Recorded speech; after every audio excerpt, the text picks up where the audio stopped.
8 o'clock on April 3rd. Finance and Admin Committee meeting. Call to order, please. Steve Brenner. Here. Rick Lockhart. Here. Bill James. Here. Dave Reeser. Here. And Keith Durr will be absent. Okay. At this time, we have any public comment? Is there anybody else? Public comment by anybody? I'll have some, if nobody else does. Go ahead.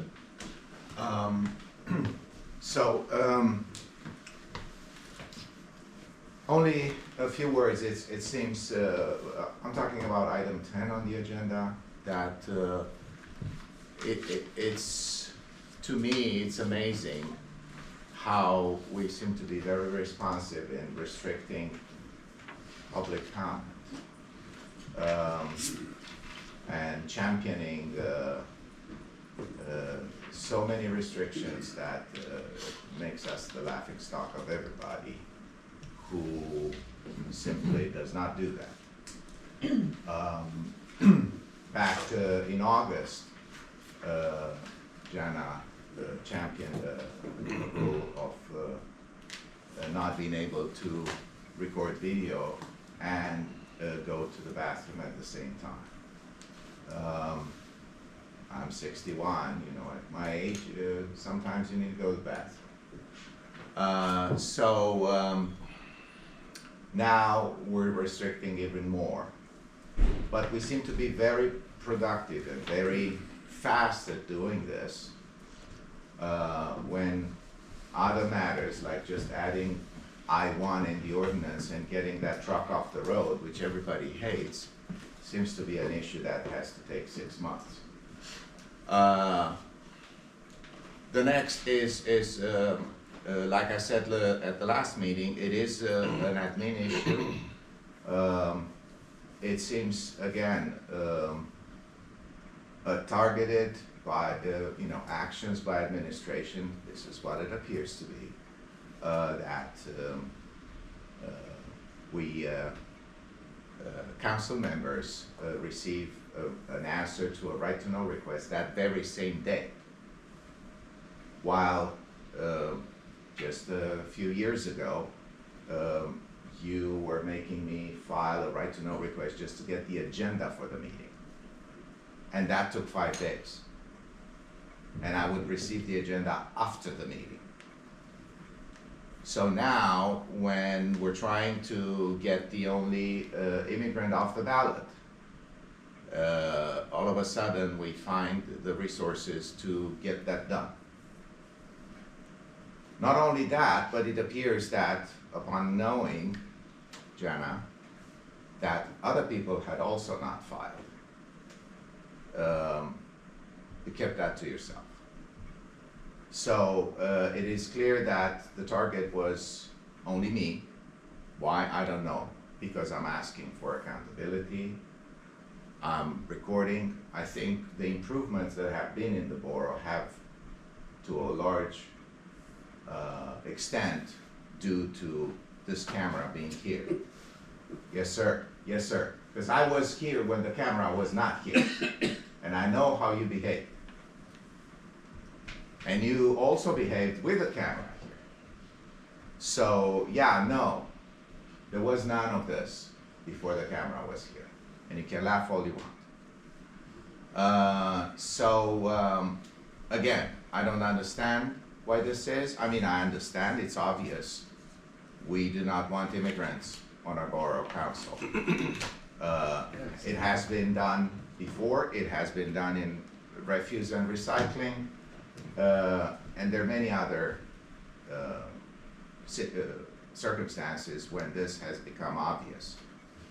But it's sad, I mean, and we're gonna keep looking at it. 1 minute. Yes, sir, thank you. Yeah, I'm done. I appreciate, I certainly hope that we all live the day when this will be history. Thank you. Any other public comment? Hearing none, we'll turn to our audit updates. Good morning, everyone. Good morning. My name is Nick Bieber. I'm the senior manager with Turbine Company who oversaw the audit for the 2024 year. So we'll walk through the presentation, high-level summary of the results of the audit. You want to go to, I think, page 3. So this is just a little background summary of the standards that the audit is conducted under. Reminder that these are modified cash basis financial statements. That's the regulatory reporting under DCB, and that also follows the reporting for the full financial statements for the council. Then just a little reminder of what our responsibilities is as auditors, which is to obtain reasonable assurance about whether the financial statements as a whole are free from material misstatement, whether due to fraud or error. And then we render opinion on those financial statements prepared by management with your oversight, whether they're fairly presented in all material respects with the modified cash basis of accounting. Can't believe we don't have that memorized. So, next page here, this is the summary of the opinion within the financial statements. So it was an unmodified opinion. That's the highest level that can be issued for an audit. So it's a clean opinion from an independent auditor. Moving into the financial highlights for the general fund budget to actual results. I have some additional information here as far as variance, but I'll hit on the key ones. Revenues as a whole were just $289,000 over budget, 2.1% variance. Real driver there was if you look at the last line above the first orange bar, the refund of prior year expenditures. The main component here is the health insurance reimbursements from Benecon. That was up $137,000 over the prior year. That's one that can have significant variances year to year, so the budget is more conservative on that end. On the expenditure side, those were 5% over budget. Main drivers there were the capital purchases, the fire truck and the street sweeper. So while those were over budget, the other financing sources and uses below the line there, that's the draws, also the refunded notes. So the net proceeds there for the 2024 year were $4.7 million.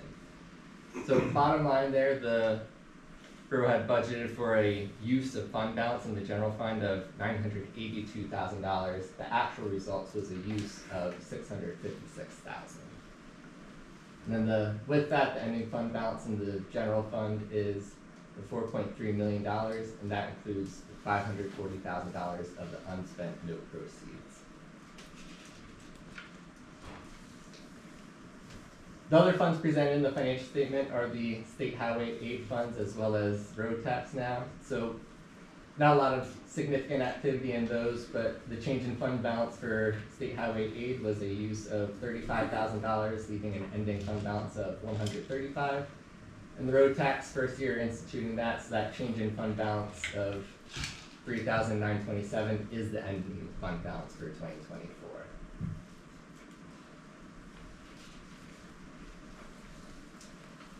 The three proprietary funds presented, water, sewer, and refuse, focusing on the overall budget to actual differences. So water had a budgeted use of $178,000, actual was just about $5,000. And the main component there was the water main replacement project, half of that carrying into the 2025 year. The sewer fund had a budgeted deficit of $1,173,000. Actual results were a little bit over that, $1.3 million. Main component there was the engineering that started up for the West Long Interceptor project for about $110,000 over budget. On the refuse side, that was a budgeted deficit of budgeted surplus of $1,000. Actual was a deficit of $76,000. And the main component of that was on the revenue side, and this is related to the modified cash basis with the timing. So with rate increases, the budgeted was based on the rate increase for the entire year, but actual results, you're getting the fourth quarter of the prior year, which is at the lower rates. So that budgeting practice, and talking with Phyllis going forward, has been updated so that the actual results will be reflected on this cash basis. Okay, that makes sense. We've been doing that for years. Yeah. So lastly here we have some trend information of the general water, sewer, and refuse funds. So here you can see the general fund, that $4.3 million, the decrease from the prior year. That represents about 3 months of budget expenditures for the 2025 year. A lot of this, the decrease is due to timing. You're putting a lot of cash up front for these projects with the capital, the reimbursements, primarily the RACP funds, which come later on. So the borough budgeted the surplus of $511,000 for 2025. So the intent there is you're at least staying stable and recouping some of those funds to increase above that, the 3 months, but a lot of that's just gonna depend on timing of when those funds in. So that 2025 budget to get to that surplus did include that $2.8 million of the state grant funds. Water side has been pretty stable, that's about 9 months of budget expenditures. Sewer, you did see that significant decrease related to the additional capital expenditures. So that at the end of 2024 was about 4 months of budgeted expenditures, but a key thing there is the 2025 budget had a use of about $1 million. So if that comes to fruition, you're looking at just about $400,000 at the end of 2025. So cash flow is a big component here, especially looking at the capital side of things where you have significant costs that can incur. So I know you've been looking at rates very closely during the budgeting processes and make sure that they're increased to continue to fund the operations of the borough. So just reiterating the need to continue that practice and assess rates. And then lastly, the refuse fund, while that did have a decrease and is only about 1 month of budget expenditures, that one is of less concern because there's a ton of consistency. The contracted costs there are standard throughout the year. You know what that's going to be in advance, and same thing with the rates that are set are established to be able to cover those primary costs. That's not having a reserve there is not a significant area of concern.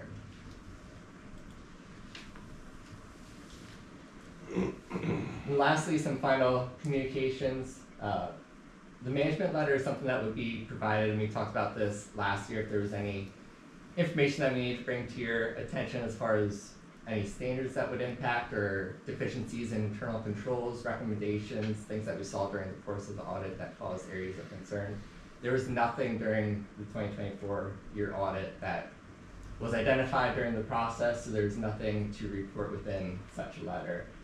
But do want to continue to remind you of your oversight responsibilities as a board and finance committee. You're one of the last lines of defenses throughout the year, so if you see anything unusual, continue to closely monitor costs, reviewing invoices, make sure, I know the processes are in place that bank statements are looked at by the treasurer, so that's something that we see these municipalities with issues, it's because of that lack of oversight. So just a reminder to continue the practices here. Lastly, proposed audit adjustments during the actual audit were very minimal. Typically, they're year-end adjustments for cash to accrual basis that Phyllis provides us directly. So that shows that the information that you're receiving throughout the year is in good standing. So that's all that I had for my presentation here. I'll accept any comments, questions. The only question I have is there anything that you've seen out there for oversight that we aren't doing that maybe we should do? I know you said we're doing okay. Yeah, in looking at, so for the audit, we get a memo of all the processes and controls in place. We do an overview of that for looking for any deficiencies. We do walkthroughs of some of those to make sure that they're operating as they are written and observations in that regard.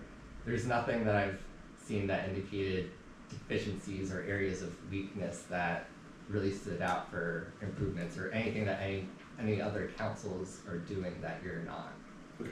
I wasn't worried necessarily about what we're doing. I just didn't know if there's anything better we could do Right. just to help fill us out if nothing else. But okay, so we're in a pretty good spot there. Yeah. Okay. Any other questions for Nick? Nice job, Phyllis. Yeah, Good work, Phyllis. as usual.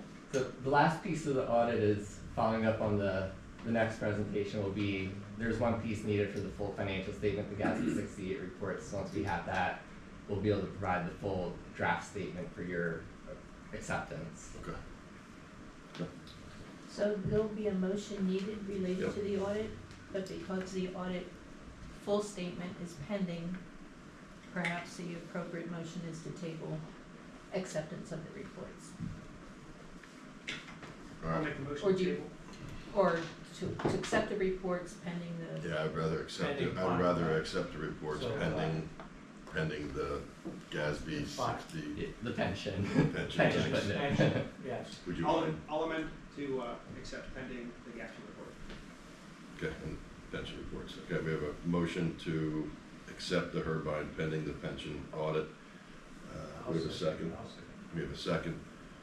Any questions? All those in favor? Aye. Any opposed? The ayes have it. Good job, Phyllis. Thank you. Thank you all. Thank you. Mean you don't want to stay? Pass. Come on. I know this is gonna get pretty thrilling coming up here. Hey, how you doing? All right, Ron, let's go. On the audit note, I should let you know that on Monday, April 1st, I was contacted by the Auditor General's office that the borough's pension plans are scheduled for audit. They do this on a rotating basis, so they'll be looking at the years of 2020 through 2024. So it will be quite the project, and they will no longer be visiting our site. This will be entirely a remote audit. Of course. So that's on the horizon, looking forward to it. All righty. Ron? You'll be fine. Hello, everyone. Ron Bittner with Gerard Pension Services. The GASB 68 reports are all in process. 3 out of the 5 are completed. The 4th one is final review, and the 5th one is in process. So within a few business days, Fred should be forwarding those to you. So that's part 1. I was contacted by the auditor, talked to him yesterday about a few things, and we submitted the audit package request to custodian to have those reports sent. They get sent directly to the auditor, just confirming the activity and the balances over this 5-year window. It's kind of unusual that it's that long. They had been doing a very good job of reducing the audit periods down to 3 years in a lot of cases, sometimes 4 for some of the smaller plans. But people move on, things change, government changes, and so you're fortunate to have a 5-year audit. So anyway, we're going to have 2 parts to today's presentation. With me today is Bill Smith, down at the end there. Bill came in last April. It's already been a year since Barry Keck, my colleague, retired. And my last day with Gerard is April 30th, so I am also moving on. So Bill is with us today. He will become the managing director after my departure, and he will be your main contact for investment activity, meetings, and then also Kelly Kickline, who you deal with, is our operations director, should be available for all of the benefits and reports and MMO and all the other administrative and operational items. Kelly's got about 10 years more to go, so she'll be there for a while. So I will let Bill take over with the investment activity, give you an update for year end, and kind of talk about the 2-year window that is going to be part of the next valuation cycle, which we do have preliminary results for. I don't know that I have enough books, big crowd. Yeah. As long as it's big. Your committee seems to expand every time. We do tend to kill trees, don't we? Thank you. Make sure you have enough for everybody. We get this. We do this. That's good. Yeah, we'll keep some others, some extras, so just hang on to those. Ron, before we go, can we get, do we do these electronically? Yeah, I mean, I'm starting to think we're killing some paper. yeah, Kill and some we trees. just, always had it with this, but Okay. I don't care, we'll talk about it later, but. we'll forward it, I'll have somebody forward it to you as well. Yeah. All right, Bill, All right, how much time total do we have? So, I don't wanna run 2 minutes. over. Stock up, bonds down. Go ahead, Good, keep going. All right, we'll start on page, it's about the 3rd page in, it's performance table. Looks like this. What page is that? It's about the third page. It's a Performance table. performance Looks like this. table. So I'm Bill Smith, as Ron said. I've been at Gerard for about a year. I came from a firm called DuPont Capital. We managed pension funds for the chemical company. We had other large global pension funds we managed as well. I spent 10 years there. Prior to that, I spent 17 years at Vanguard, worked with a bunch of different institutional clients there. I did that for 17 years. Prior to that, I worked at a bank, right out of school for about 6 years. Chartered financial analyst. I sit on my township's pension fund, so I sit on your side of the table 4 times a year. So hopefully I have a little bit of a clue on what's going on both sides of the table. So with that said, we'll start talking about 2024, which is a great year for your pension fund, great year for the stock market. Large cap stocks measured by the S&P 500 up about 25%, so that's a real strong year, and that was back-to-back 20% plus years, 2023 and 2024, great years for the stock market. The Dow Jones underneath, and I'm looking in the one-year column, Dow Jones up 15%, not as good as 25 obviously, but compared to the long-term historical average of the stock market, 15% is still a strong year for the Dow Jones. The NASDAQ up 29.6%. That's where most of the technology companies are listed, and they'd be included in that index. And the two themes you're going to hear through my presentation are AI and cloud computing and large cap tech. Large cap tech drove returns for the last several years. Small cap stocks did fine, up 11.5%. You can see the difference between growth and value in the next two. Russell 1000 growth up over 33, Russell 1000 value up 14. Value stocks are stocks like banks, insurance companies, utilities, people who pay dividends, chemical companies, things like that. The growth stocks are more like the technology companies and healthcare companies. International developed up 4.3, and you can see for the quarter, international lost about 8%. Going into 2025, the thinking was, strong dollar, probably tariffs, American exceptionalism, all bad for international. That was the thinking anyway. Emerging markets up 8.1%. They had a rough fourth quarter as well. Things like strong dollar, bad for emerging market countries. They borrow money in dollars and have to pay it back. As the dollar's going up, you're basically paying back more. Domestic bonds up 1.3%, which is not a great return, but your bond funds did great. We're going to talk about that in a little bit. High yield up 8.2. High yield acts more like stocks in an up market.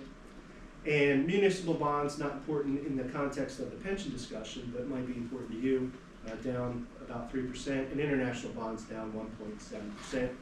So, the backdrop for the pension fund is good. Strong markets, good returns.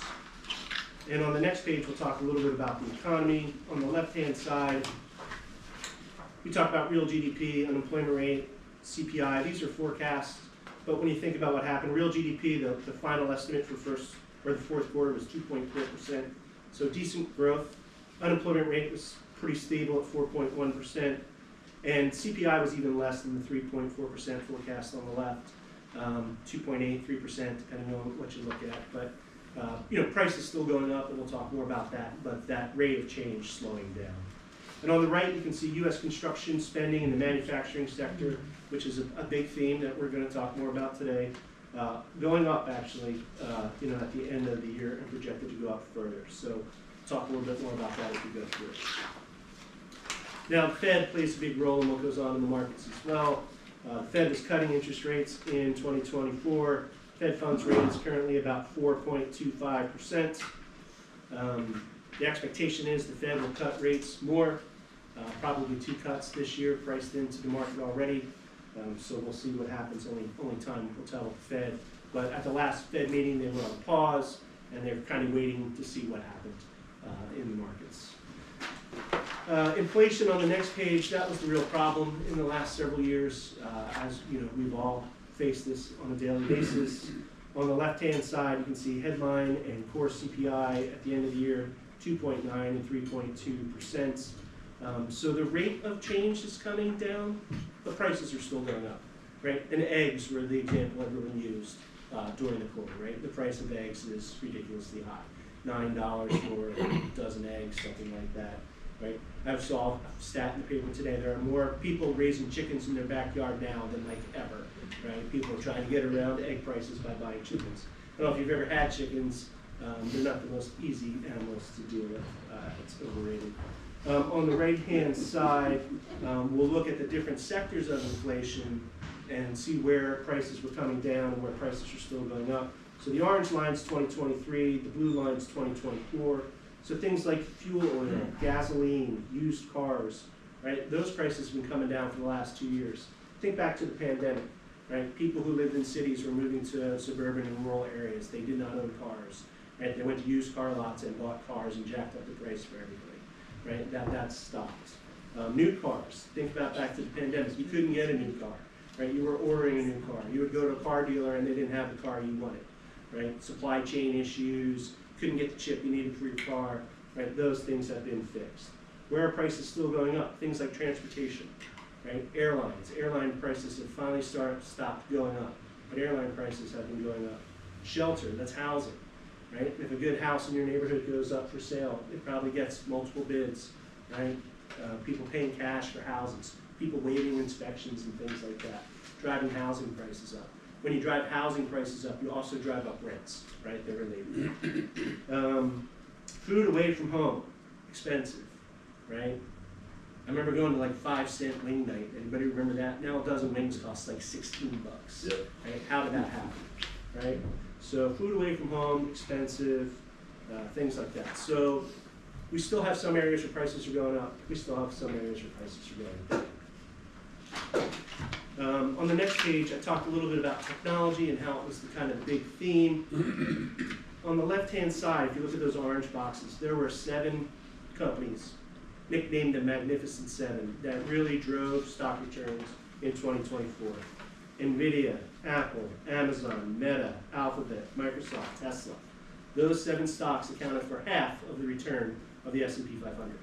So if those 7 stocks went up as much as they did, and the other 493 returned 0, the stock market still would have been up 12% last year, right? So that's a crazy amount of concentration in the market. You can see the other 493 stocks returned 11.8% collectively. But like if every stock was a 0, right, and NVIDIA would have alone sent the S&P 500 up 5.6% last year. So if you didn't own those stocks, it was a really rough year, right? And owning those stocks in the percentage they were in your benchmark took a lot of guts, because these companies, while they're great and they were doing great, they're fairly expensive as well, right? So a lot of portfolio managers say, I love NVIDIA. I just don't love it at this price, right? So it was a hard market to make money. And on the right-hand side, you can see only 30% of the names, really less than 30% of the names, actually had a return that was higher than the S&P 500. So if you think about it, right, 500 stocks in the S&P 500, the S&P 500 returns the average, you would kind of think half better, half worse, but only 30% did better. A narrow market driven by AI, cloud computing, technology. The next page I won't spend a lot of time on, but why do people like the US? Why are we doing so well? Well, we have great labor productivity changes, American exceptionalism. We have this big technology space that other countries don't have. So there was a lot of reasons to really like the United States. And if you were like a wealthy Swiss person and you're looking around the world to invest your money, the United States was really your best bet. And on the next page, I won't labor this either. The blue lines are those other 493 stocks that weren't the Magnificent Seven, and the earnings forecast for those stocks are going up. So the hope is that in 2025, we have more of a broader stock market participation. Talk a little bit about bonds on the next page. My best estimate of return on a bond market for the next 10 years is the return for the yield to maturity on a 10-year treasury, right? Currently, that's about 4.5%-ish.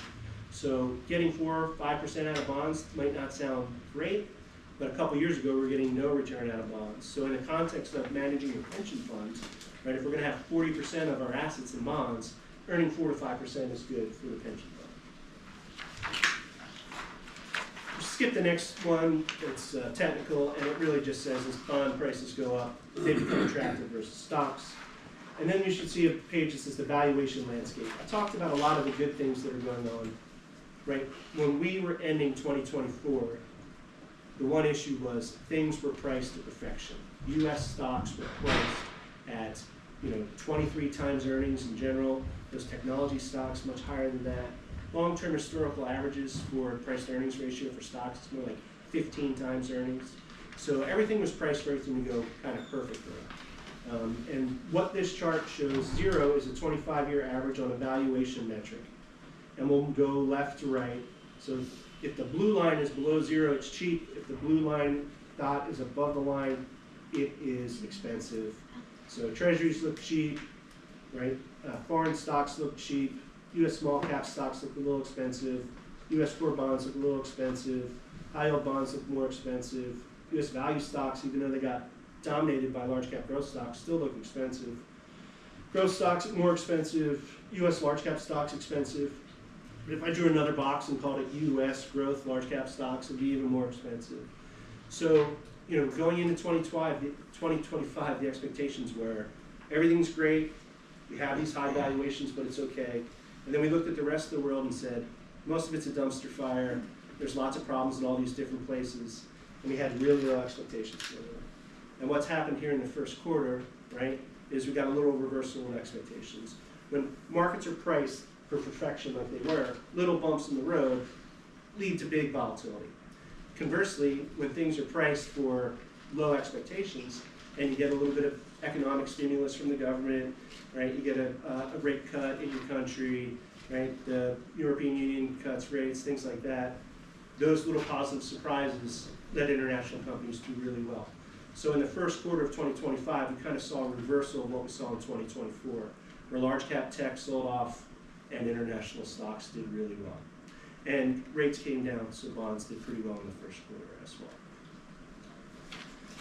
The last page of the market and economic part of the presentation, we call this the periodic table of investment returns. It's similar to what you might have seen in a chemistry class at some point in your life, right?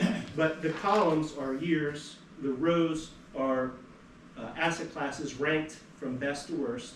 Each one gets their own color. And the point of the presentation, or this part of the presentation really is, there's no pattern here, right? Just because you were first last year doesn't mean you're first next year. Just because you were last year doesn't mean you're last next year, right? But the one point of the page is really this white box, what's labeled asset allocation. That's run like a pension fund. And we're never going to be first. We're never going to be last. We want to be in the middle. And when you get to the far right-hand side of the page, there's some longer-term returns. So we get the long-term return we need. Most pension funds need between like 6 and 7%, so we get there. And we take much less risk, right? With the third risk box, that last column is risk, the third box from the bottom. So when we think in context of your pension fund and how we manage it, we want to get you the return you need for your pension fund, right? But we don't want to take any extra risk if we don't have to. I know that was kind of quick, but any questions about the markets or the economy? Right, if not, we'll look at your pension funds. So the police plan is first, right? And for the year, the plan was up 10.6%. Benchmark was up 10.5%. So that's a good year for the quarter. Fund down 1.4%, and the benchmark down 2.4%. So we wish that was a positive number, but at least you have some relative good performance versus the benchmark. But really, you've had two back-to-back good 10+% years for your pension fund. So, think about what your required rate of return is. Every year you earn more than the required rate of return.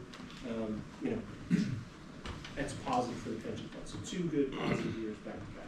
Yeah, so that Q4 bonds were negative, and that's what pulled that number down. Another sell-off at internationals as well. What's nice though is this 2-year window. We'll see in the results here. Yeah, 2023 was a mid-teens, 15-16% gain, 10% last year. So you have a 25-26% growth over a 2-year window, which helped to offset that 2022 downturn, if you remember from 2 years ago and the last valuation. The other thing that was nice, this turn in the first quarter of this year, the plan is doing exactly what it's designed to do by having the different asset classes that we do. The international holdings are up pretty significantly, almost 10%, I think, on the EFA. And that's offset some of the volatility we've seen, the sell-off in the domestic market.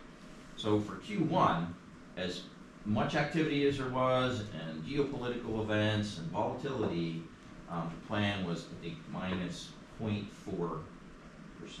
somewhere in that range.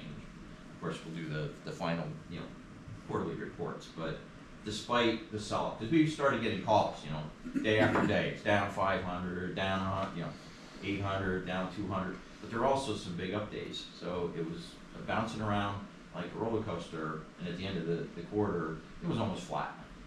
But the asset allocation helped, get you there. This is good news. So, yeah. Yeah. The next page has the funds and the asset allocation. Your asset allocation's kind of right where it's supposed to be, so that's all good news. Talk about the funds in a minute, but 20 million bucks in the police plant, it's a lot of money. On the next page, we look at the non-uniform plan, and very similar results here. We manage all the portfolios similarly. Sometimes there's little differences in performance due to cash flows and things like that, but for the most part, the same. So here, another good year, 10.5%, down 1.4, so all good.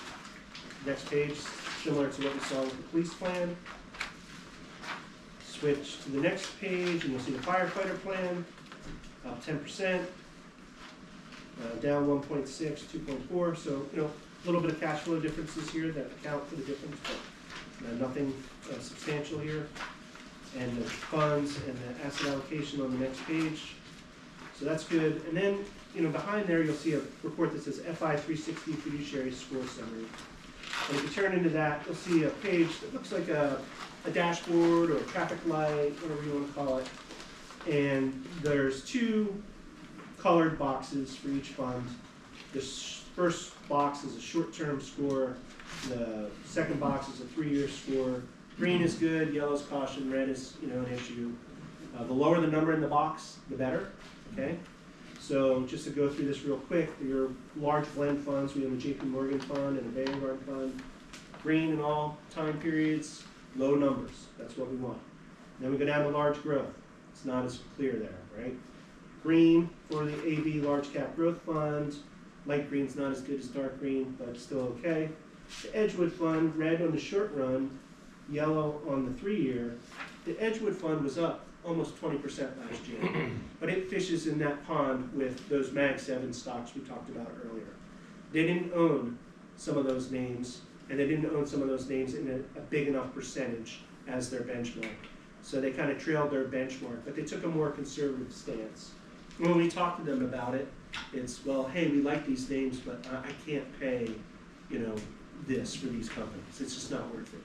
So that's an okay excuse in an up year.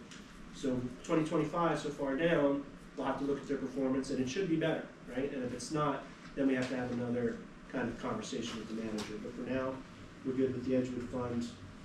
The JP Morgan fund underneath in large value, yellow, we're not concerned about that. It was hard to be a value manager when growth stocks are doing great. Thrive, it's kind of the same idea. It's a mid-cap fund, hard to be mid-cap manager. The Baird mid-cap fund underneath, which is red, that's a fund that's done great. And last year, it did horribly, like one really, really, really bad year. And they kind of had some valuation concerns and things like that as well. So we'll listen, we'll give them a pass for 1 year, but we expect them to do better in the next year. They're definitely on the watch list. The mid-cap funds at the bottom, all good, no concerns there.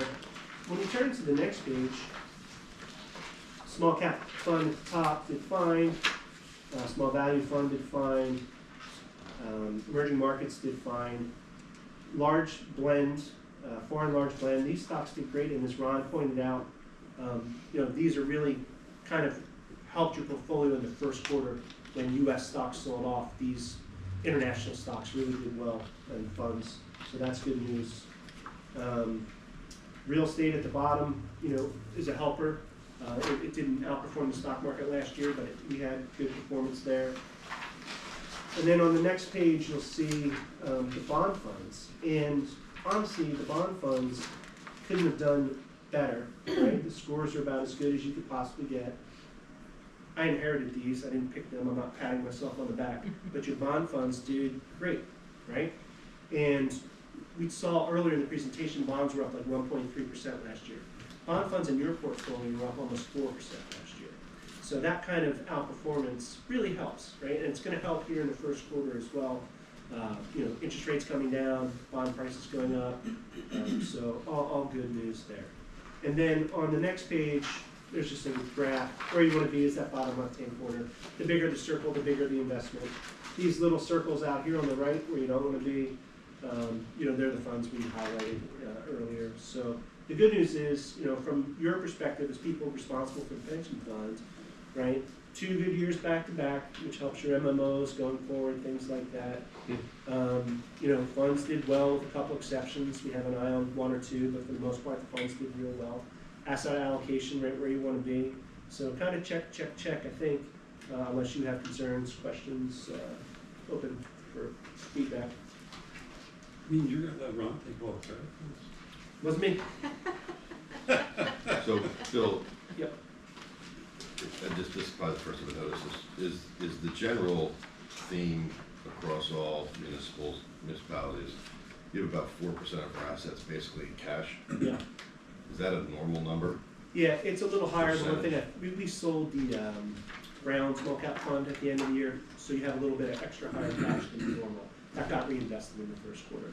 So your cash position when we come back in next quarter will be. To me, it seems like that never stuck out to me that to be that high of a number. Yeah, we So I try to think keep there's And it's normally not, it was a timing. Okay.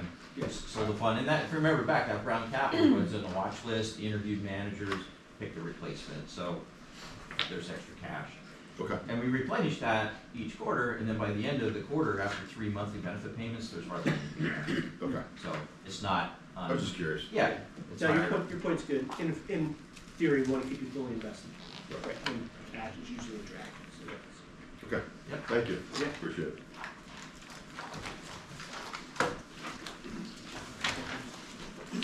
Well, Okay, so the chart on the screen shows the preliminary actuarial results from the actuary, our valuation scenarios.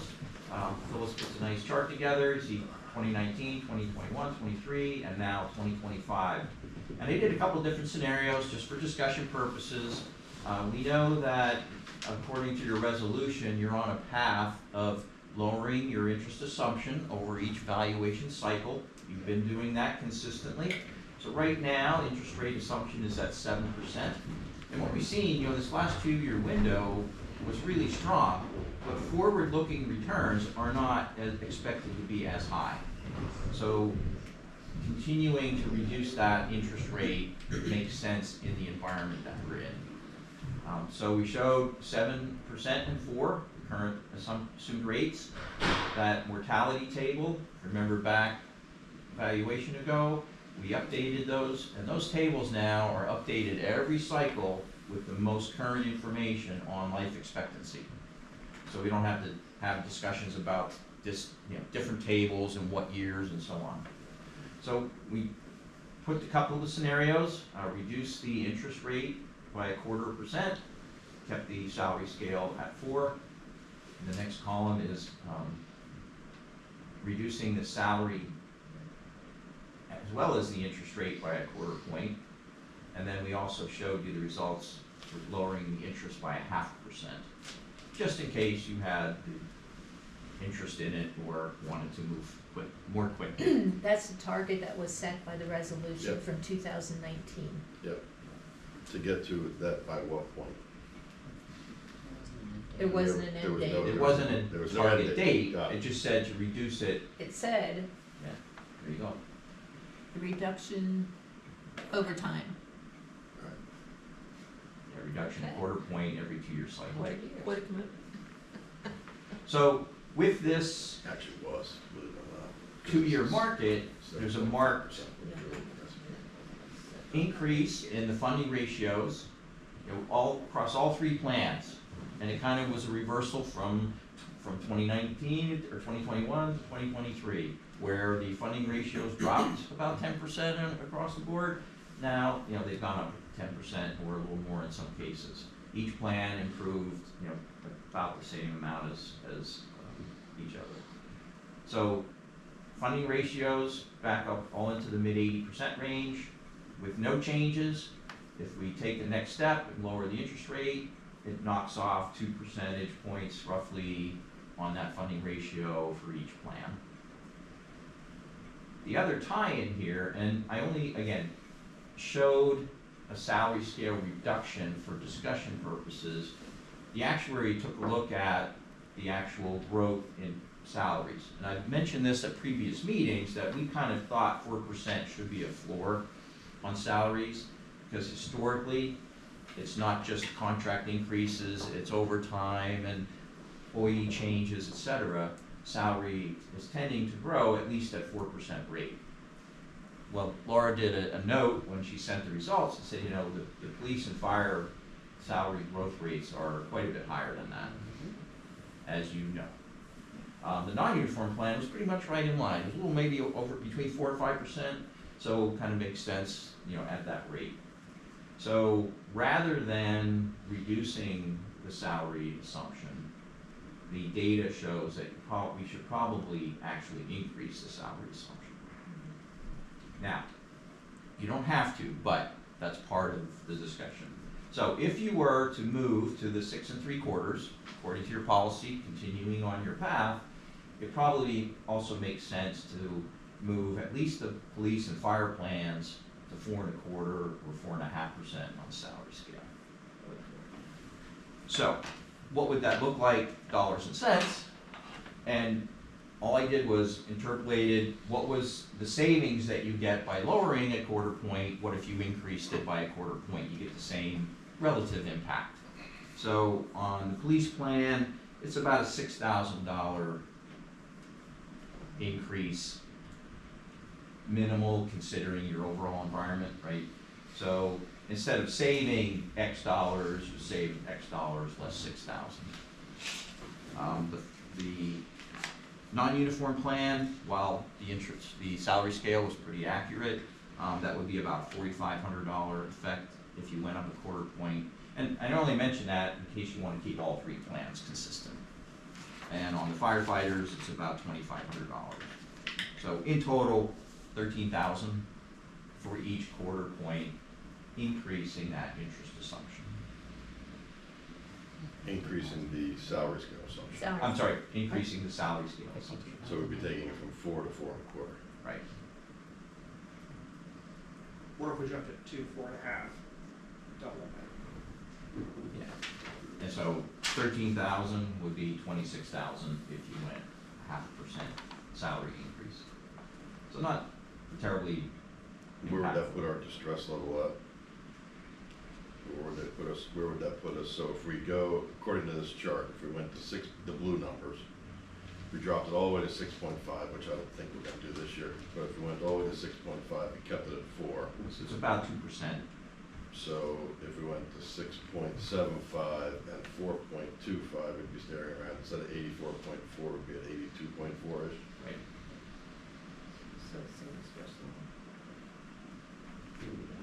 Still be one. You gotta get above 90 to come out of the one.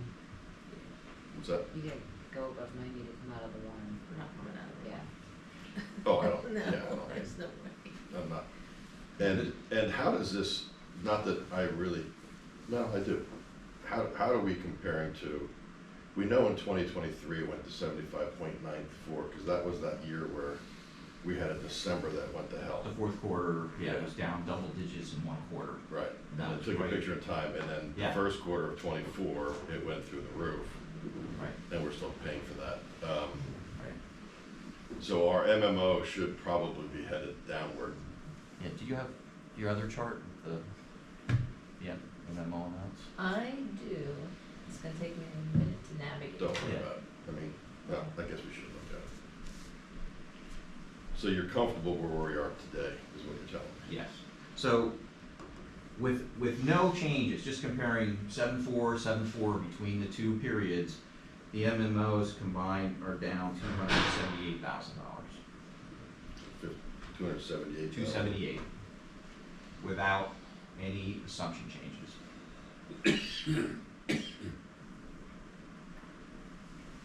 What's your recommendation? So my recommendation would be, yes, lower the interest, maintain your policy, get there, you'll get to 6.5 in 1/1/27, and increase the salary at least a 1/4 point. And do you recommend doing it for all plans? I would. 'Cause we have discussions with boards and, well, this plan, why is this plan different? Which plan has which rate? It kind of makes sense to keep them consistent. And like you said, the non-uniform was somewhere between 4 and 5, depending on which year you look at or what cycle you look at, so it's in that range anyway. So we're staring at an 82, if we go 6.75, which I do think we should do. Yeah, we go to 4 1/4 instead of 84.4, like I said, we're gonna be at 82. 83, it's at roughly 83. Because it's not in direct correlation. So you're looking for recommendation from this group right now, right? Yes, and if you actually want to see the dollars and cents of that, I can have the actuary, do that scenario and provide you with that result. But like I said, I did the sort of some rough numbers. And what are most municipalities using, holding their interest rate at? 7% is the new standard. 7%? 7%. That's what I thought. Yeah, some are a little lower yet, or have been because they can, they're 200% funded and they can be at 6% because it's not costing them a whole lot, right? We have a few that are still at 7 1/4, 7 1/2, but they are also moving. So 7 is the and not just our plans. I talked to some other consultants in our business, CBiz and other firms out there. 7% is the standard, is the norm. And as I just mentioned real briefly before, expected future returns now are lower for domestic equities. Small, mid, and large cap, the projections are lower than they have been because we are just coming off these 2 really good years.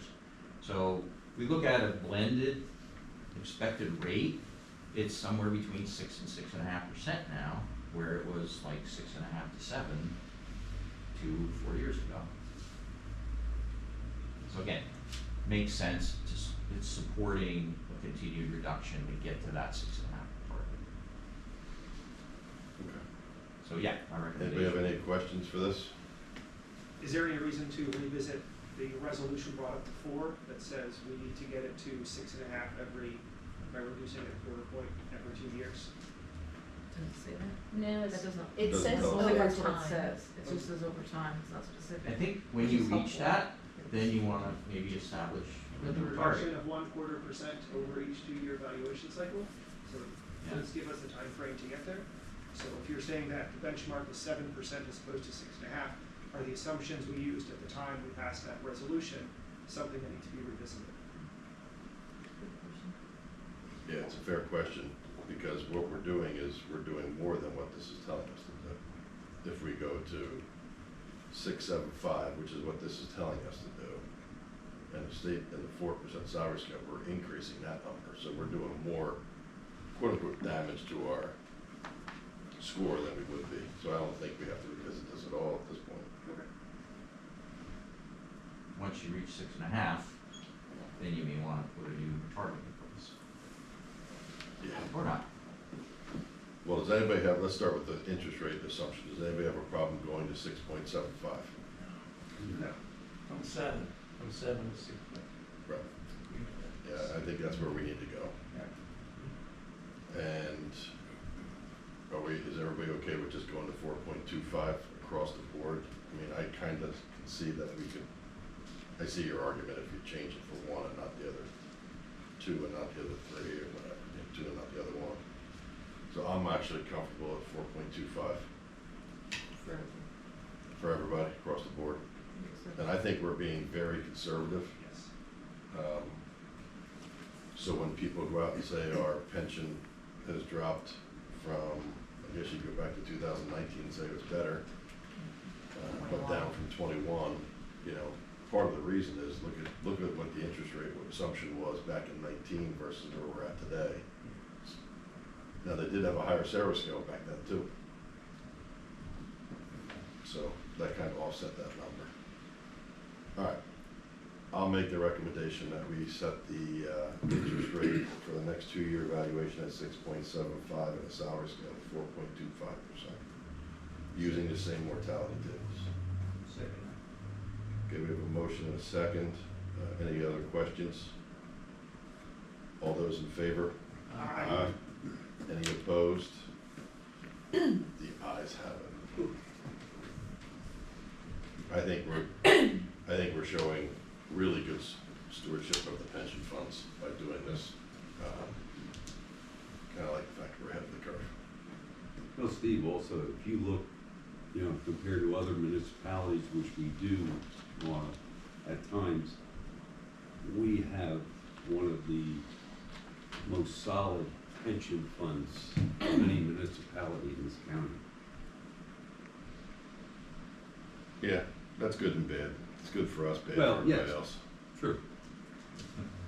But But you're right, this committee, this borough has been more proactive than a lot of others over the years, funding amounts in excess of your minimum requirements at times, making, putting a resolution in place. Only have one or two other clients that have done that, so, I mean, credit to you for the foresight, you know, to move in that direction, before a lot of others have. Yeah, but I also think the fact that we have not put in extra funds into the pension fund when we had the bad evaluation in '23 was also wise, because we knew that evaluation was smeared by almost 6 weeks worth of a disaster at the end of '23 or at the end of '22. So, okay. Any other questions? You guys have anything else for us? Bill, you took more than 2 minutes. Sorry, I'll speed it up. Let's go as fast as I could. You did great. You did great. good job. All right, well, it was nice to meet you. Nice meeting you guys. I'm looking forward to working with you. Looking forward to work with you. Ron, is this the last one? Best of luck It to you, is, Ron. it is. It's been a pleasure. I've enjoyed all of our sessions. This is, you have a really thoughtful group here. I appreciate your time, and thanks for working with us. Thank you. Thank you, Ron, Okay. for everything. Thank you, guys. Good luck. Thank you.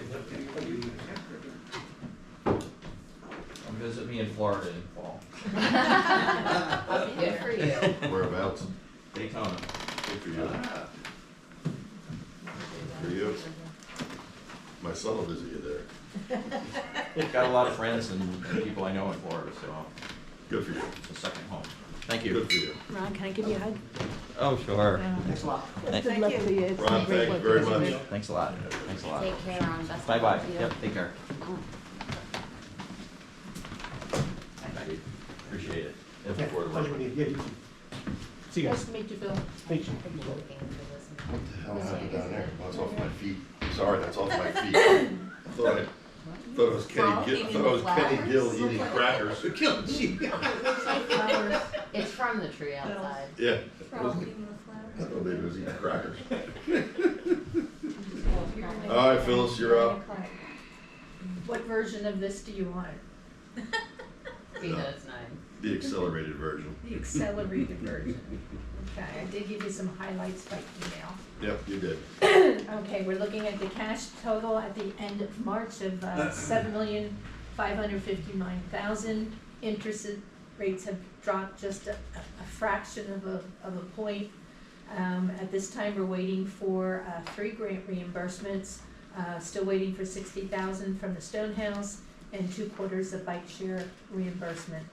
The Pliget funds total $7 million of that. The interest rates there range from 4.16 to the 4.51, which was the term that we had purchased to hedge potential interest drop, so that worked to our favor. At this time, interest year to date totals just $67,000. When that term product matures, there'll be another $103,000, so that will be the influx there. At this point, I don't recommend investing anything into any terms. The cash from the real estate tax collections is coming in a little slower than anticipated, and I'm still watching from week to week my cash flow. So I don't have cash availability yet to do any purchases. We should have a different discussion then at our next meeting. Okay. Okay. For the month of March, transactions of note, of course, real estate taxes did start to flow. Other local taxes total $678,000. We did receive our liquid fuel allocation for the year. PennDOT had provided an estimate of $355,000 when we were budgeting in the fall.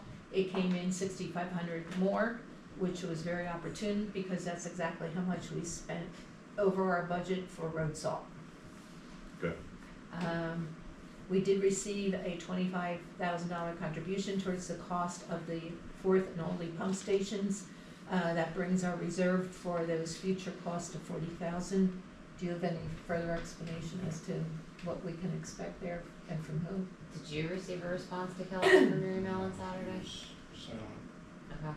I mean, we're waiting for, the boiler house project would be the outstanding agreement and payment of $135,000. Chris and I had a conversation on Friday. He sent Kelsey Frankowski, who's the attorney for the developer, an email Saturday morning. We've not received a response. Effectively, you had communicated to her back at the beginning of March as to, this is definitively how we're moving forward, this is the final number, here is your agreement. So we're a month out and nothing. Interesting.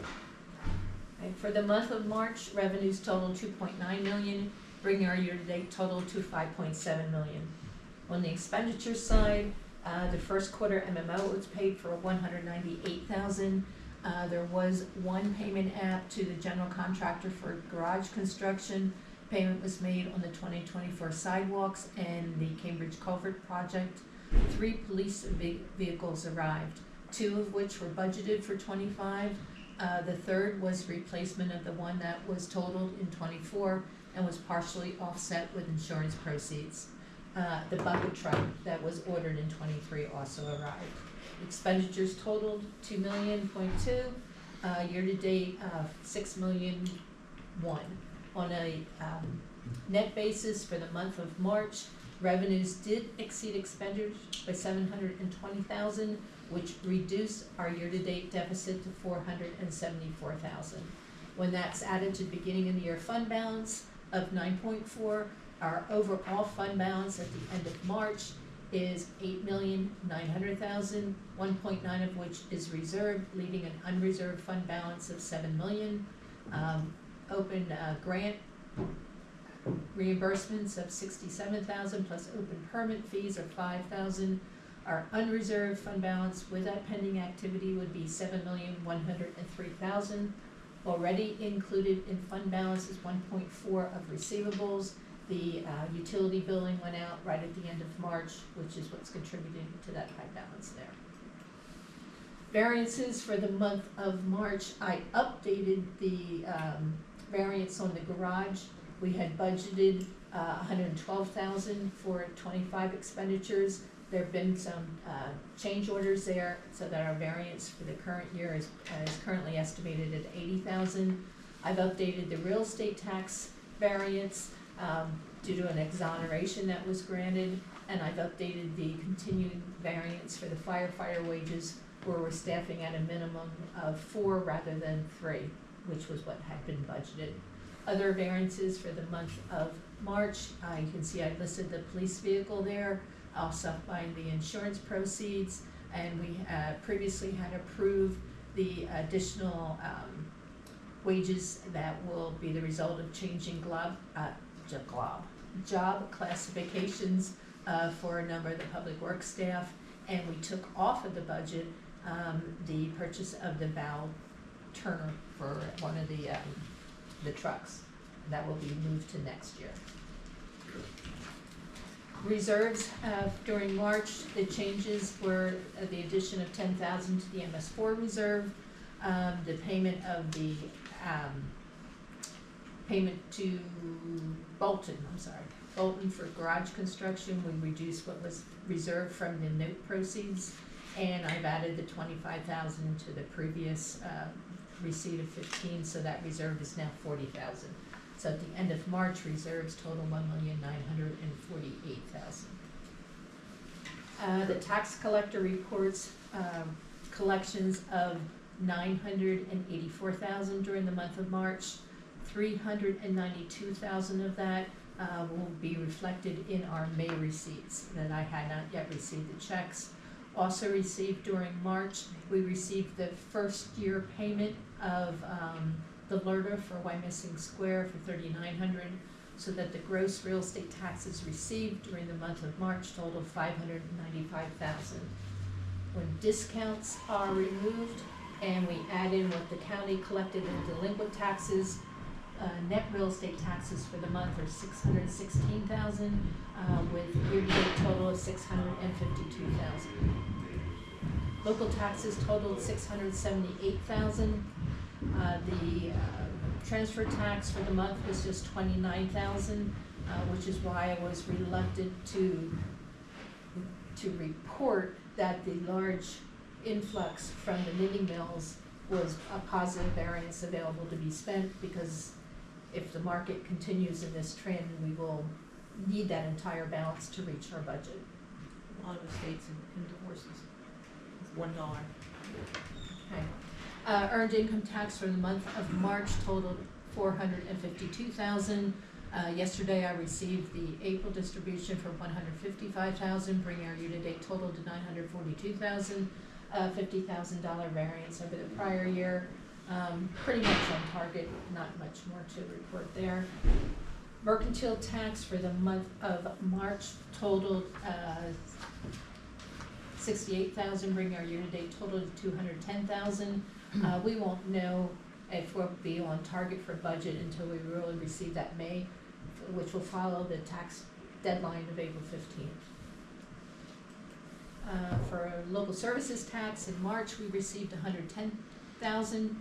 Received yesterday $365,000, bringing our year-to-date total to Dollars, not thousands. Yes, dollars. 143,000, about 3,000 ahead of last year. Any question on revenues during the month of March? For expenditures, you can see the items that I've highlighted in orange are the amounts that I have reduced the garage reserve from. So we had excess proceeds after we refinanced the debt. We paid some back to the general fund for the balance of the fire truck.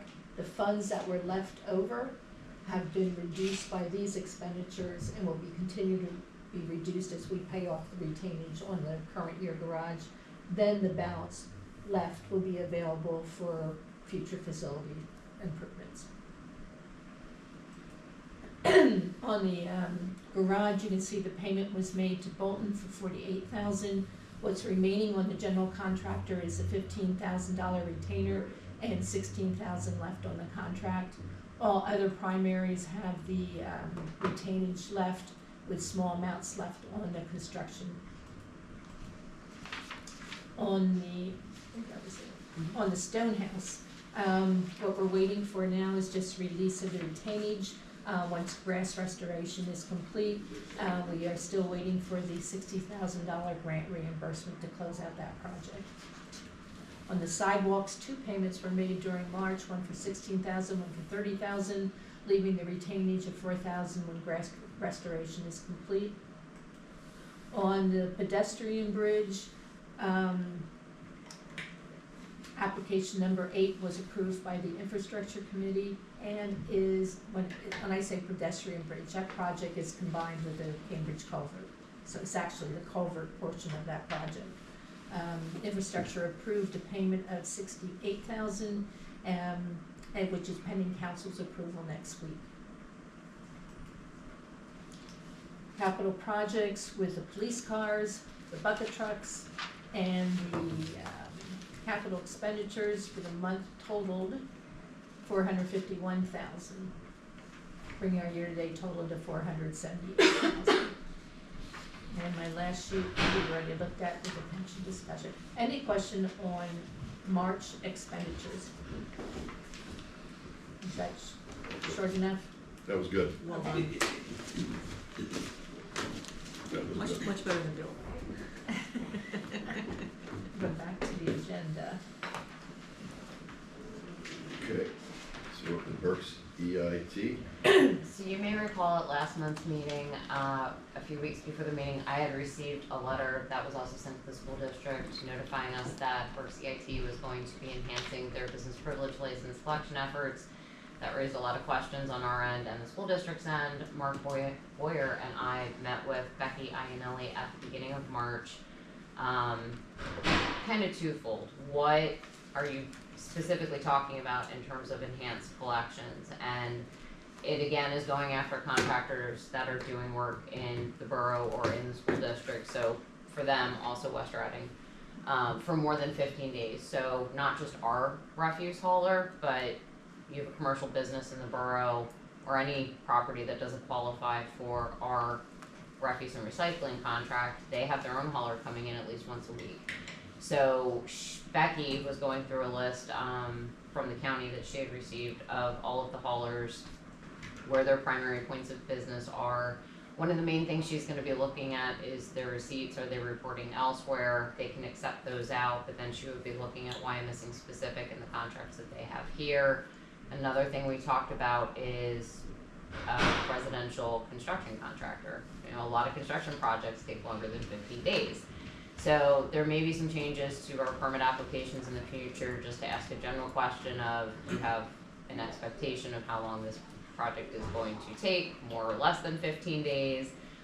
Simply that's an internal red flag. When we see that, pass it along to Burke CIT, they can do what they want with it. The other part of that meeting was to talk about the very vague request they had made to us about us in the school district splitting the cost of potential audits, which raised a lot more questions. Becky's point to that meeting is that they would start with desk audits, which is where they go in and ask for some additional information, review that, and then depending on the outcome of that desk audit, they would look at hiring an auditor at the request to the borough and the school district to pay for that external auditor to go in and do a further review of the books. The likelihood of that happening with any frequency is very slim. We would have the option to say no if we thought the cost was going to be exorbitant. A lot of times going in, there is no known cost, nor is there no known revenue, because it's going to depend on what the auditor finds and how long it takes. For those of you that were at Town and Gown, Christine Schlossman, who is effectively the equivalent of Phyllis for the Wilson School District, she also collects business privilege tax for the school district directly. They do not go through Burke CIT. Christine indicated that they have done several desk and external audits, and in most cases, it netted good results for them financially in terms of things that were found. I'm trying to look through my notes and see what else. Otherwise, just made some good communication in terms of, I sent Becky, we have an internal database of all of our registered residential rental properties who all should be registering for business privilege license, just to make sure she's up to date on the ones that she has forms for and who has not filed. And she made very clear that it's not going to be double taxation in terms of those, to go back to the contractor portion. It's not going to be double taxation in terms of those contractors can exclude other receipts where they're paying business privilege tax in other locations. And she also sent me, Chris, I sent it to you, language coming from EIT solicitor specific to what we can add to our bid specs to make sure we are covered notifying our contractors of their requirements. She did make a point that one of our subs on the Public Works Garage project was paying business privilege tax the whole time. So if you have a company set up with an accountant or someone doing their books and paying their taxes that knows what they're doing, this should be a no-brainer. They should already know that they need to be doing it. Can I ask a question? Sure. The business privilege tax, what is the breakdown of how much the school gets versus percentage-wise and how much we get? And is that gonna be the same breakdown for paying the auditor? Do they get 80% of It the is tax? So to go one step further, Burke CIT does not collect business privilege tax for West Reading. So one of Mark's concerns was Berkheimer now collects business privilege tax in West Reading, yet West Reading is in the Wyomissing area school district. Right. So why should the school district of West Reading be taking on the burden of paying for an auditor potentially when West Reading is not part of the conversation because they're not part of the greater whole covered by Burke CIT? I mean, in the case of Wilson has apparently done this with no request to us to cover the Well, no, cost. she said in the meeting that they are sort of billing us when they get money. I've never seen this. When we receive When we our reports, receive- there is a commission taken out of Right, business privilege yeah, tax. so so we're sort of paying them Indirectly. Indirectly, right. So who, I'm sort of confused a little bit. So who runs this? Is this the IRS for the school district and for West Reading and for the guy that's putting a new sidewalk in? And I mean, who polices all this stuff? They wanna do it and we have to follow contractors around and then tell somebody that there's somebody that's been there for 13 days and you gotta check to see if you're gonna be there for 15, or I'm not sure how this works. And how does West Reading escape because they don't have EIT, but the kids that go to school there are still getting the same benefits for whatever that money is that's floating through EIT, but the other guys are somebody else, we don't worry about them. Who covers that, and how does this all get done besides collecting money and giving it to the Berks EIT? Who are they? So Berks Earned Income Tax Bureau is effectively a company we, Wyomissing Borough and Wyomissing Area School District, as well as multiple other municipalities and school districts, contract with to collect mercantile and business privilege tax. We, the borough, adopted rules and regulations that are over 100 pages long, I think from our last review of them, specific to collection in the Wyomissing Area School District, and then also specific to collection in the Wilson Area School District, Wilson School District. Those regulations have always said a contractor doing work for more than 15 days in the municipality here is required to pay business privilege tax. So we've ignored it for all these years? We, per se, have not. Berks EIT, Becky's a newer director within the past 5 years, would you say? Yeah. The last 3 years. I feel like she came in around COVID. Anywho, Becky really took charge and, did a deep dive into the rules and regs, what should we be doing that we weren't doing, and started slowly over time making changes. I mean, enhanced collections is ultimately a good thing for us in terms of its additional tax collection. And it's contractors that should be paying this tax that are not. Enforcement would follow through Berks EIT. I mean, they're taking that on in-house. We are just doing the part of, one, getting them whatever information they need or ask for to make sure that they can enforce, and two, making anyone we are contracting with aware that this is a requirement. Well, in a certain perspective, if we're really efficient and we're doing all this stuff, then it would seem to me that that's great for Berks EIT, because we're getting all these contractors and we're making sure everybody's paying everything they're paying. And there's some outliers there that aren't doing what they're supposed to be doing. So basically we're increasing their taxes that they're collecting, because 15 years ago we said you should do this as well, and they've been doing or not doing whatever they're doing. But it seems like you really need to get everybody up to the same level first before you start concentrating more on Wyomissing, which has got everything in those nice little boxes and it works perfectly. We're just gonna get more information for Berks EIT, which would be more tax dollars from us. But there's still other people out there they haven't collected from. Maybe they should do that job first, and then once everybody's doing what they're supposed to do, then you can start raising all the boats at the same time. They're doing this across the board for every municipality and school district they represent. Both enhanced collection efforts, so they've hired a solicitor to do nothing other than go after people who have not filed or have filed incorrectly tax returns for years. We were kind of the poster child for that, starting here and here and in Wyomissing Area School District. And the 15-day contractor rule is not just for us, it's again for anyone that they represent or collect taxes for. So they're treating everyone the same across the board. And we have been notifying, you said that we've been notifying when they file for a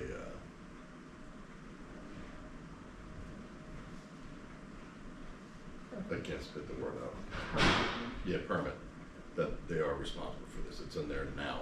The language is in there now, we have not yet changed the permit form because Becky's not there quite yet, but I would expect to be making that Okay. change by the end of 25 to our permit forms. So it'll be on everything, they'll be notified, they'll be understanding that they're gonna get hit for that tax. I wasn't even gonna go specifically on our permit applications and our bid specs, yes. Cause Yeah. that is our actual contract, so it is our responsibility That's to what I meant, notify yeah. them. But on the permit applications, it's a simple question of, are 15 days less, more, yes or no? And if it's a yes, it's a red flag, scan it, send it over to Perk CIT, and do Okay. your thing. What We're happens when they also- come we for also- another project? I'm sorry. We're also seeing whether that same contractor has done a bunch of small jobs, each of which was under 15 days, but which total more. I mean, from a staff time, we don't have time to do that, we're not there yet. Okay, but if you notice it. Yes, I mean, I think we kinda know who our frequent flyers are in terms of contractors, so, yes, if it's obvious, we would notify them. So are the construction police, Berg CIT people? Yes. Or our people? Of They're course, that. yeah. Yeah, Once they're notified that project's gonna be more than 15 days, it's up to them. I would think that's almost impossible. If you're anywhere between, how long is it gonna take to replace my sidewalk? And the guy says, a week or two, and then he has to go somewhere else. I don't think that's who she's focusing on, it's more the like Commonwealth Charter Academy across the Well, street, has been under construction really? for 2 It's years. a $6 million So, operation. I mean, there's the obvious ones that, hey, this has been an active construction site for 9 months, I don't have a business privilege license for any of your contractors.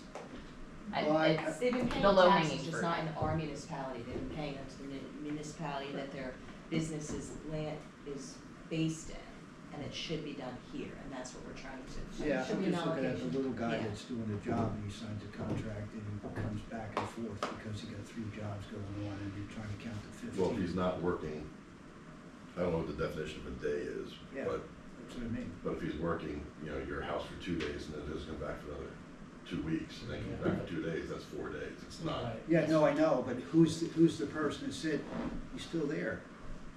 I think what we're saying is it's impossible to. Yeah, I know it's impossible, that's why I think it's It's not impossible. possible to get Big 100%, ticket it is items. possible. We're to just get trying to 100%. recoup some of the money that's due to us. I was gonna ask the same question, Jim. Okay. So, nothing needed from us, just moving forward, right? Correct. On that audit and contribution issue, so they've been looking for like an agreement. No, they're not, they said they would reach out to us on a case-by-case All right, basis. that's what I wanted to just clarify, that they're not looking for anything from us now. No. They'll come to us on a case-by-case basis. Yes. That's fine. Okay. Thank you. Then the question is the cost, how is that being split between the school district? I think we'll decide that on It- a case-by-case basis. Yes. Yeah, school and Borough. I mean, Wyomissing Area School District and Wyomissing Borough would be a 50-50 split. I think the bigger question comes up with, well, Wilson's already doing I it. think the tax rates are the same, Okay. so that would make sense. All right, Thank you. you're welcome. Thank you. Relief Association Utility Pickup, sell to the borough. The current 2011 Ford utility truck that is used by the fire department was purchased by the Relief Association. There's a lease agreement between the borough and the Relief Association for us to use it while we're responsible for maintenance, insurance, repair, inspection, your typical joys of owning a vehicle. The Relief Association has decided to purchase a new utility pickup truck, which there's going to be a new lease agreement for with the same terms and conditions, and is interested in selling the old one. Typically, if this were our own vehicle to begin with, we would ask around departments, hey, we're getting rid of this, does anybody else want it? Public Works Department has expressed interest in purchasing it. That new truck coming from the Relief Association would go to Greg Capriola, the Assistant Public Works Director. His truck, which is I think only a 2018 or 2019, would then go to the Water and Sewer crew, since they would prefer and could definitely use a newer vehicle. It sounds like the Relief Association didn't give a specific amount. It was $12,000 or Kelly Blue Book. Chris made an excellent point yesterday, which is because we are not bidding this and it's not on CoStarz, we could not exceed a cost of $12,900. So that $15,000 would have to be reduced to $12,009. We don't, the Relief Association, is still going, and the fire department are still gonna need this vehicle probably till June. That's fine. And the Relief Association cannot approve, doesn't have a meeting until June, so nothing's gonna happen until then. In the meantime, we are researching what the actual Blue Book value is. We'll depreciate it till June. It is a good truck though, I mean, it's the one I drive for the 4th of July parade every year, and So it, how will this affect, this is not a budgeted item, obviously. correct. So here we go. And I get, it's probably a truck that we know enough about to know that it was maintained well. We maintained it. That's what I meant. So we know we maintained it well. That's what we did. I like the idea. I just like the idea better of taking off a truck somewhere else down the road. Yeah, What do you mean, taking Well, over? now we don't need a truck next year if they want a truck. We got a truck. Exactly. And we're off budget by up to 12, or in this case, up to $12,900.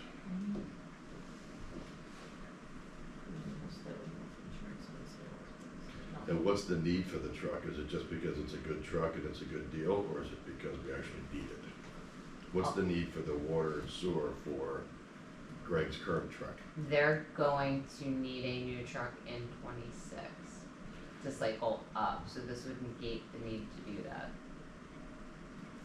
So why don't we just wait until May or June and figure it out instead of now? Because it's hypothetical, it's a concept, and if we wanna do it then, and it looks like it's something we need to do, we do it. If not, we leave.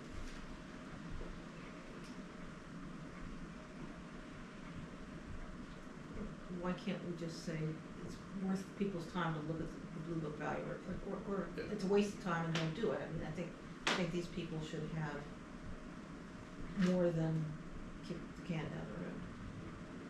Seems like a good deal to me. Saves us, I don't have a problem potentially with saves it. us a lot of money We know next we're in a year. budget, tight budget. It's $12,000 to the overall budget. That's not much, but that adds up. We're saving money in 26. But we're saving money in 26, right? I agree. So,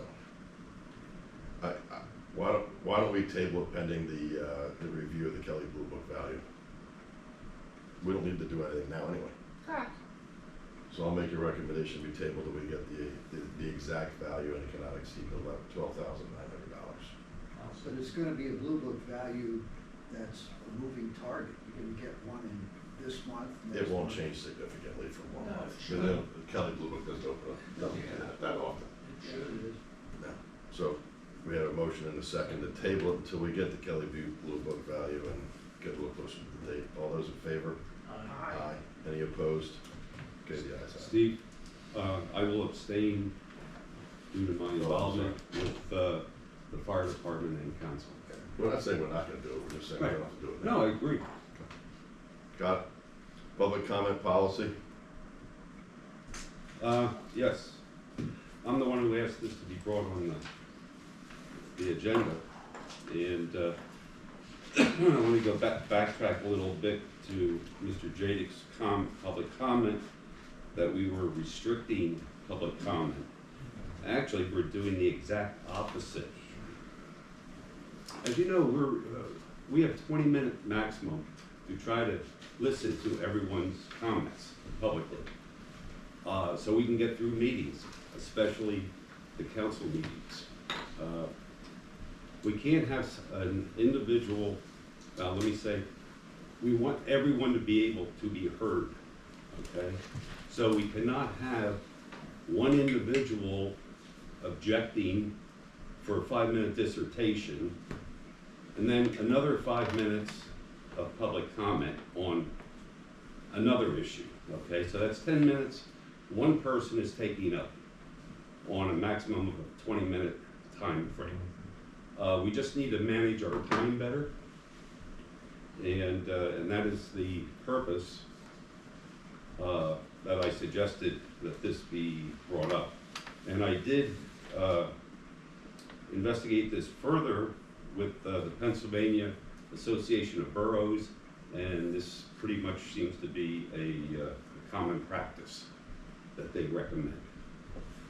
What's physically changing in the policy? See, it was amended a couple of times. What's changing between February of '24 and now? This Sunshine Act objection. The last section is new, section 6. Right. Section 6, that's the only thing new. That's correct. Okay. What about the 3 bullet points under F in section 2? They're not listed on the websites most, and F and the second bullet point are kind of the same words. But I don't think those 3 bullet points are listed on the public comment policy that's on the website. Then I apologize, the version on the website isn't the most recent. This is the version that was updated and adopted, I believe, in 2024. Okay, I feel like F and the second bullet point under F are the exact same words, different. So to be clear, the only thing we're talking about is the last item. Section 6. Section 6. But it seems to me that there's additional cleanup that should be made. For example, we recently approved allowing a second public comment period at committees at the discretion of the chair. That should be here, it is not here. This is just for council This is for council. meetings. So, well, isn't a committee meeting a council meeting or not? No. What about But then section what- 1, where it says amending the agenda, which we legally can't do anymore?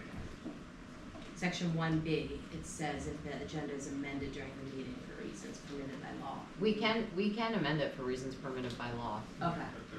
Very limited. Okay, that's fine, thank you.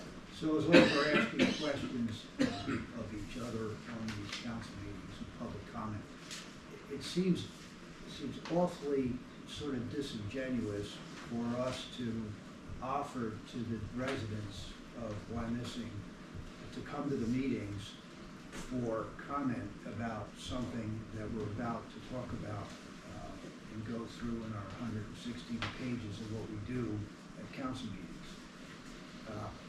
In the process of doing those things, whichever committee has brought something up, we vote. In certain instances, a lot of people come here to talk about what we're going to vote about, but they don't get to talk until the end of the evening. So by the time they get to speak about what was voted on, No, That's not true, Ron. No, that's not well, true. then explain it to me. If you can't talk Ron, until after the the meeting. public comment at the beginning is for items on the agenda. Okay, so So what? that's when they have the top, if they Well, think we're gonna suppose they- vote on, if there's something on the agenda saying, we're gonna close Reading Boulevard down and leave it closed for 10 years, they have the ability to talk before we vote on that. All right, I get that. If There's there al- is something on, if there's nothing on the agenda about closing Reading Boulevard down for 10 years, they don't get to talk about it until after the fact. I understand, but you're asking everyone in the borough to go through the agenda and find out where it says vote, vote, vote, and then figure out that now's the time that I should say something because it hasn't I happened. don't know how much clearer you can state, but saying the Ron, we have people, the public They're the not all public in comment is based on what pages. agenda It's items. okay. Yeah, it doesn't even have to be something you're voting on, it just has to be Yeah, on on the agenda. agenda. Exactly. yeah, just go on the agenda. I get your point, Ron, but I don't understand how much clearer you can make I'm it. just saying if the vote's already taken, It shouldn't be though. If No. you're worried about something we're voting on, you have your public comment prior to the To the vote. vote. That's the second item usually. Because the on motion agenda. well, it has to seems be like on a the lot agenda. of people that come to our meetings don't know that they have to wait until the end of the evening. That's if they want to talk about For ice skating non-agenda pond items. not being frozen enough and it's not on the agenda. Okay. That's what that's for. Yes, that, they do have to waive that. Yeah. Makes sense. In section 2A, since there has been a recent dispute about what it means to identify yourself before Borough Council, since we're amending it anyway, could we add by stating their names and addresses? So it is absolutely clear to everybody? And where we're at? Section what? 2A. 2A. 2A. Just identify themselves Just sign the meetings and identify themselves. by state. I guess everybody's supposed to sign in when they come in, right, as a guest? Yeah, but they Yeah. don't. But I know they don't. All right, what if I don't and I wanna make a comment, now what? I mean, I mean, the point is typically if you're making public comment, the chair is asking you to state your name and address. Right, right. Right, and we've had a recent, So it wouldn't matter if I didn't sign in, but I do speak later. As long- they're not watching the sign-in sheet and Yeah. saying, no, you can't speak. Why you don't can't we- sign in. Okay, that was No, my they question. can't. Being recorded, isn't it? Why don't we put the sign-in sheet, do we have a pedestal we can put at the door, so before they walk in, they can put the sign-in sheet?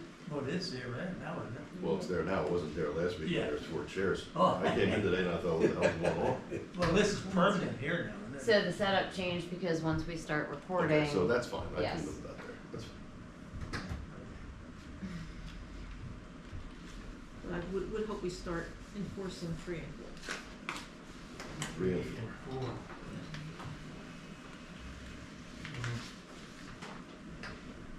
Sure, that, according to license, I'm sure not.